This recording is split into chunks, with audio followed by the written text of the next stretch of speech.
রায় দিয়েছে এটা বাতিল করবে, ততক্ষণ পর্যন্ত আমাদের কর্মসূচি থাকবে এবং যদি আজকের মধ্যে এটা বাতিল করা না হয় আগামীতে আমাদের আরো কঠোর কর্মসূচি আসবে।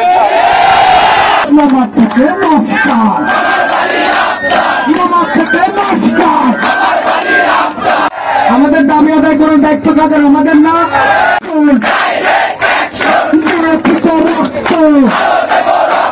রক্তের বন্যায়, রক্তের বন্যায় আপনারা হটাও, পলিটেকনিক হটাও, আই কাপ দেবেন না রাজপথে তোর বাপেরা, কাপের চামড়া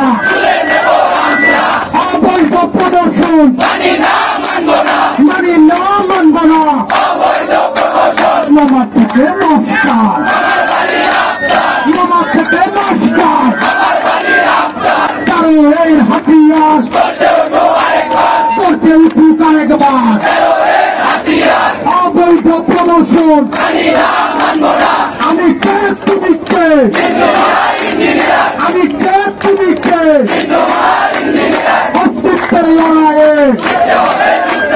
কাপের ষড়যন্ত্র ভেঙে দাও, ঘুরিয়ে দাও, হাইকোর্ট সিট বাতিল করো, হাইকোর্ট সিট বাতিল করো, কাপের গদিতে আগুন জ্বালাও একসাথে, এক হও, এক হও, এক হও।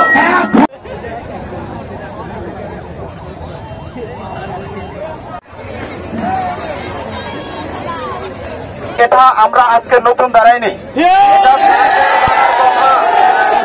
এটা স্যারদের জানার কথা যে গত কয়েকদিন আগেও আমরা এখানে আন্দোলন করেছি, আমাদের সদর এসপি স্যার এখানে ছিলেন উপস্থিত।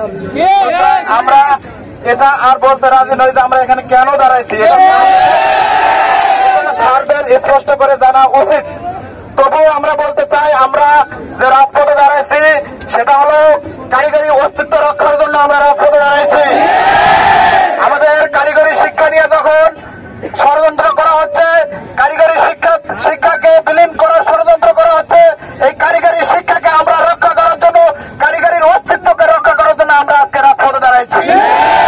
সম্মানিত উপস্থিতি, স্যারদেরকে আমি বলতে চাই যে ক্রাফট ইন্সপেক্টর হচ্ছে সরকারি পলিটেকনিক ইনস্টিটিউটে যারা ল্যাব সহকারী হিসাবে থাকে, ল্যাব পরিষ্কার করে, যন্ত্র পরিষ্কার করে এবং শিক্ষার্থীদের ব্যবহারিক ক্লাসে সহযোগিতা করে।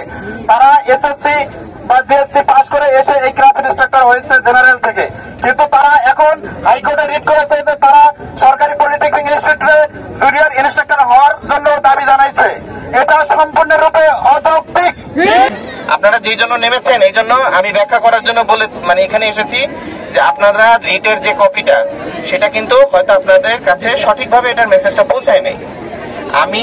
আমি নিজে ব্যাখ্যা করব না, আমি বলি, আমি শেষ করি।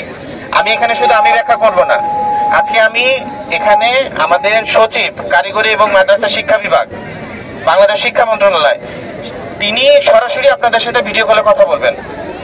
আপনারা যদি চান সরাসরি তিনি আপনাদেরকে আইনে এখানে রিটে কি ব্যাখ্যা করা হয়েছে, আপনাদের পোস্ট থাকবে কি থাকবে না, এখানে আপনাদের মধ্যে অনেক বিভ্রান্তি আছে যে এখানে কোটা আরোপ হতে পারে, তারপরে প্রমোশন পে তারা হতে পারে, এরকম অনেক ধরনের বিভ্রান্তি হয়েছে।